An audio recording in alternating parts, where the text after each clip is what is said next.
What is going on, everyone? My name is Andy. Welcome back to another FPL video. In this one, it's the Game Week 37 preview, so I'm going to go through a bunch of your questions and give you my opinion. Lots of double Game Week chat in this one about Man City, Bruno Fernandes, whether or not we should be using transfers this week or carrying them into Game Week 38. I'm going to cover it all, so if you enjoyed the video, make sure to give it a like, hit that subscribe button if you haven't done so already. Let's jump into it. So really common question this week, who are the best Man City options outside of Haaland? We know that Man City have got that double game week of Chelsea at home, Brighton away in Game Week 37. Then they got Brentford away in Game Week 38. So 3 matches left, but they only need 1 win to secure the Premier League title. And it could even be over before they kick another ball. If Arsenal lose to Nottingham Forest, then it's done. And even if they draw that game, it's basically over because of goal difference. So it's not a case of if City win the league, it's a case of when. And in all likelihood, it's going to be after they've played Chelsea at home, their final home game of the season.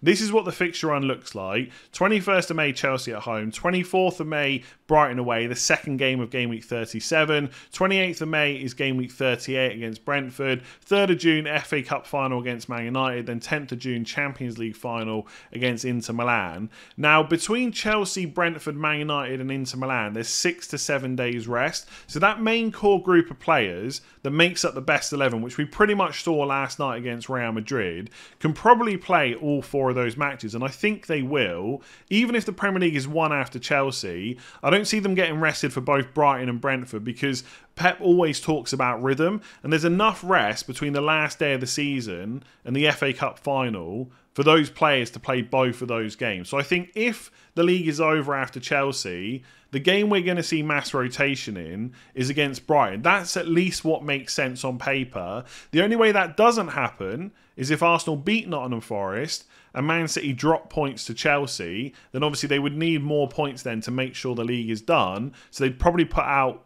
you know, most of that best 11 against Brighton as well. The problem is we're not going to know that before the deadline, right? Because we won't have seen Arsenal play. So I personally am going into this game week assuming the league is over after Chelsea and that there will be mass rotation against Brighton. And that means trying to guess who's going to start twice is almost impossible, right? If I had to say who I'm confident-ish will start twice, I would say Haaland and Mahrez. The reason for that is we haven't seen Haaland rested once when he's been fit in the league. Obviously, he's got a ridiculous amount of goals already. He's going to want to add to that. But if he was ever going to get rested, it would be that Brighton game. So it's not a guarantee he will play twice. That's why I'm not saying confident. It's confident-ish.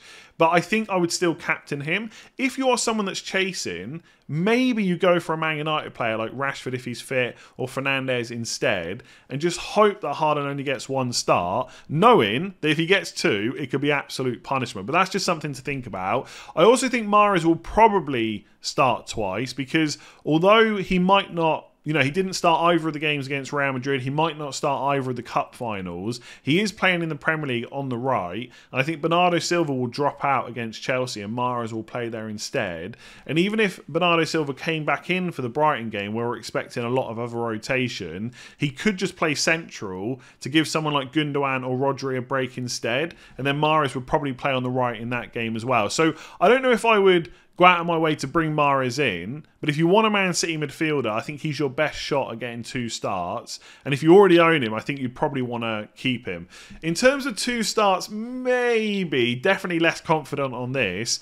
Possibly Diaz. I think he's your only chance of getting 2 starts from any of the defenders. Maybe Akanji as well, but I think they'll all get rotated. Diaz is the only one I would say possibly, just because he seems the most nailed on defender in that team right now. I think John Stones definitely gets a rest. Walker probably only plays once, etc.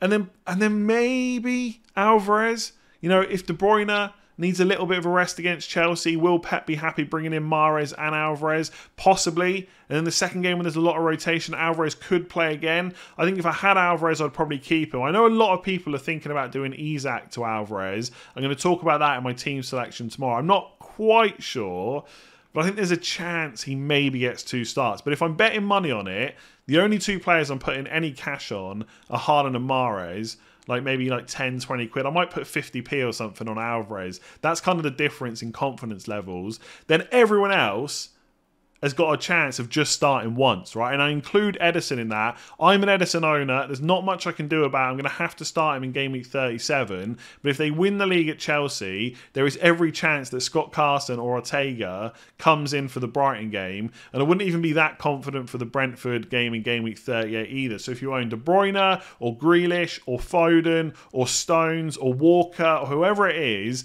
I think there's every chance they will start once. And I think my general feeling with Man City would be, if you've got the player already, you just keep them and play them. Apart from certain situations, which we'll talk about later, mostly around Grealish, bringing them in is tricky. I think because of how good they are, because they've just smashed Real Madrid of all teams 4-0, we all want 3 players. And I think if it doesn't kind of mess up your plans for game week 38, they're still worth a punt. So I am considering doing Isak to Alvarez and just hoping he gets 2 starts. And of course, even if they don't get 2, you could get 1 and they come on the other game. But we haven't seen a huge amount of substitutions from Pep. So just to answer kind of the main question, who are the best options? I think it's probably Mahrez, and then after that, you're just taking a chance. You're bringing a player in, hoping they start twice, and just going from there. So how important is 2 free transfers in game week 38, and is it worth sacrificing a little bit in game week 37 in order to have flexibility the following week? So generally, if you can, I do like having 2 free transfers in game week 38. You can look at your team, look at your rank, decide how much you want to push it. Do I need 1 differential? Do I need 2? Do I want to captain one of them? It does give you that flexibility, but also, because all teams are playing at the same time, we're much more likely to get multiple early team leaks. I'm not saying that we're going to have the team sheets for all 20 teams, but the amount of information we get is usually much higher than any other game week in the season. So again, that flexibility can be key. Whether or not you should sacrifice game week 37 really depends on what the move is. If it's just a sideways move that may or may not be better for your team this week, maybe you just leave it and save that transfer for 38 instead.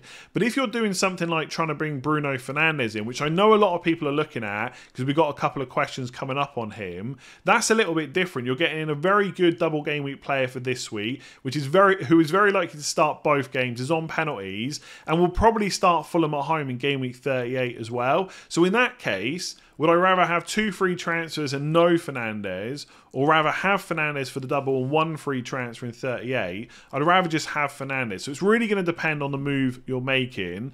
I will also play devil's advocate, right? I've put some differentials on the screen. Eze maybe doesn't count quite as a differential right now, but he's got Forest at home. Trossard obviously because Martinelli's apparently out for the season. Luis Diaz, Southampton away, already relegated. Calvert-Lewin against Bournemouth at home if he's fit. And even Richarlison, right? I know, lack of league goals, etc. But if you found out he was starting and you thought, I really need a mega differential, why not get an attacker against Leeds? Even he, on the final day of the season, where after that you don't have to worry about it, might become an option, right? So it's all well and good talking about these differentials, but you also have to think about where they fit in, right? So this is my team on FPL.team, which is a free transfer planner. This is what it looks like for game week 37, okay? So I've already got a bunch of double game week players in there. I would probably, as it stands, bench Trippier, and I've got 2 free transfers. Now, I could bring a Man City player in, and I may well do that, but if I don't, there's not really any other moves that benefit my team this week, so I would probably do a downgrade to get myself some more money. So it could be a goalkeeper move just in case Kepa or Edison doesn't start in game week 38. I could also do Trippier to Kivior for Arsenal, who hopefully will start the final 2 and is only 4 million. So not only does that give me a possible starter if I need it in 38, it also gives me 2 million to spend. So happy days, right? I've got the flexibility. I can go mega differential if I want to. But realistically, unless we get early team news, a bunch of these players aren't starting, there's no one here, apart from a couple of players, that I really need to worry about. If Rashford and Fernandes Rashford, Fernandes and Luke Shaw start against Fulham, more than happy to play them. Salah and Trent against relegated Southampton, definitely want to play them. And even Matoma, McAllister and Estepinian, okay, is Villa away an easy fixture? Absolutely not. But if they all start, am I particularly worried? Not really, right? Even with Estepinian, which other attacking defenders could you even bring in? Robertson playing as a left centre-back. James and Chilwell are injured right now. Trippier's got Chelsea away. we're not really blessed with many attacking defenders, and Estupinian's right up there. So I'd probably be okay playing him. Haaland, we don't need to talk about. If he starts, obviously he's in. And then Isak, ignore the captaincy. I just don't change it on transfer planners. He's maybe the one that I would sell. So let's say Ederson and Kepa don't start. Well, I'm probably making a goalkeeper transfer. I don't know, someone like Pickford.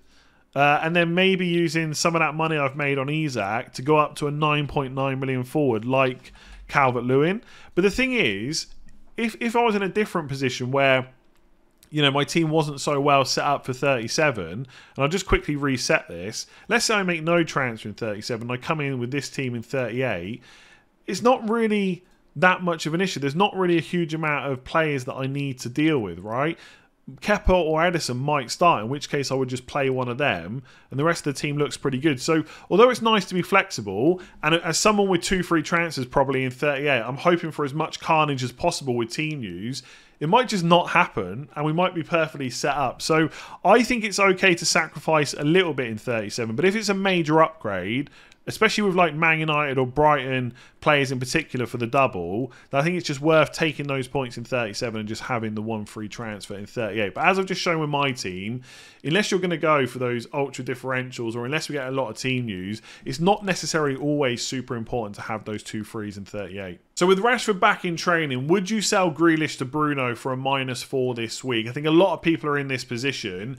The short answer is yes. I think I would do it even for a 4-point hit. The reason is I don't expect Grealish to start both games in the double, whereas with Bruno Fernandes, you can almost guarantee 160 to 180 minutes in Game Week 37, and then probably 80 to 90 minutes in Game Week 38 as well. The slight caveat is in Game Week 37, Man United have got Bournemouth away and Chelsea at home. If they win both of those games, that is top 4 secure. So there might be some rotation in Game Week 38. But even in that scenario, I would still expect Bruno Fernandes to start because that's just what he does. He's first choice penalty taker. He should play number 10 in all 3 games as well. He is just an all-round better option than Grealish for me. And that's not nothing new. You've heard me say that over many weeks now. And I know there's a difference in price, but most people are not worried about the money at this stage. It's just about getting the best players to fill the slots they have in midfield. So if I've got a choice between Grealish or Fernandes this week, I'm absolutely taking Fernandes, and I would probably do it for a 4-point hit as well.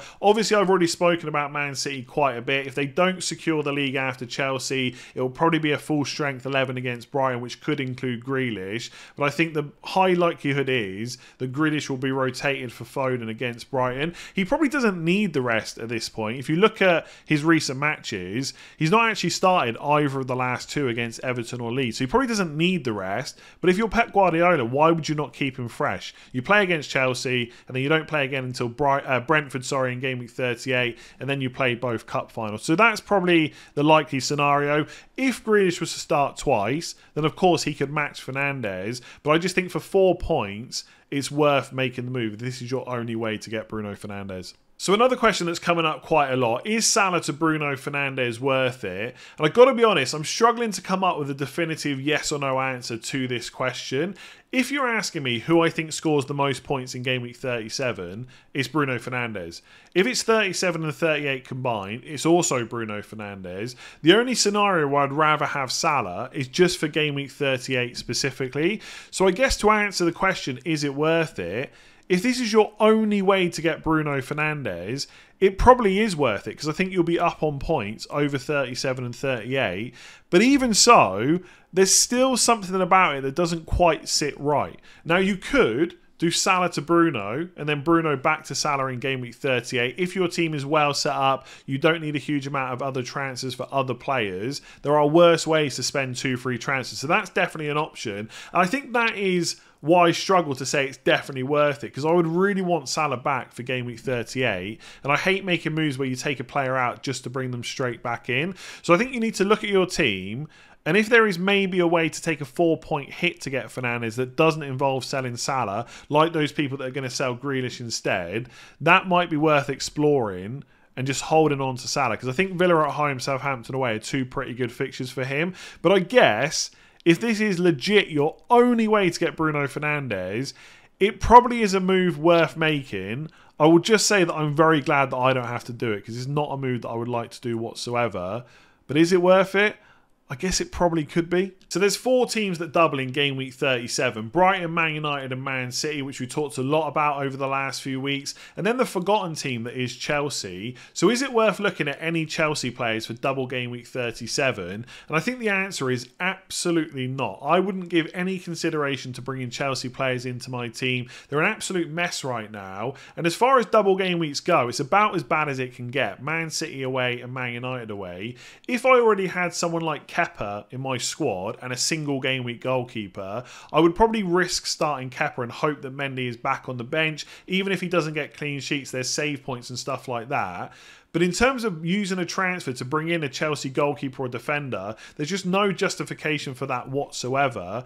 And even if you're in a position where you really need to go ultra differential to win a mini league or climb up the ranks, I don't think there's any justification for a Chelsea attacker either. Man City and Man United defences are both pretty good. And it's also pretty difficult to get one that is going to start both games. I think if you look at someone like Sterling, he has started, what is this, 1, 2, 3, 4, 5 of the last 6 games, but he also was on the bench for the Bournemouth game. So who's to say that that won't happen for one of the games in the double? And even if you really wanted to go for a Chelsea attacker and you decided that Sterling is the best for minutes, which midfielder do you get rid of to accommodate him? A lot of people have got double Brighton, Rashford, either got Fernandes or Grealish and Salah. I don't think you can justify getting rid of any of them for a Sterling. And then if you look at the forwards, someone like Havertz, well, he was benched in the last game, 83 minutes against Bournemouth, 45 against Arsenal, bench in the 2 games before that. Didn't feature in the 2 games before that. João Felix started the last game, didn't play either of the previous, bench for the previous 4. You just don't know what Lampard is going to line up with in any particular game. So if you really wanted one, it probably has to be Sterling. But there is no way I would be bringing him in right now. I think Chelsea are just a complete avoid. And as someone that has Kepa in the squad, there's just no way he's going into my team this week. I'd rather risk Ederson, who might only start once, than Kepa starting twice, I think. Although, would I, if I knew Ederson was starting once, would I definitely play him over Kepa starting twice? Maybe not, but that's a different discussion anyway. Chelsea for double game week 37, I would pretty much just ignore them. If you've enjoyed that video, make sure to give it a like, hit that subscribe button if you haven't done so already, and I'll catch you tomorrow morning for team selection.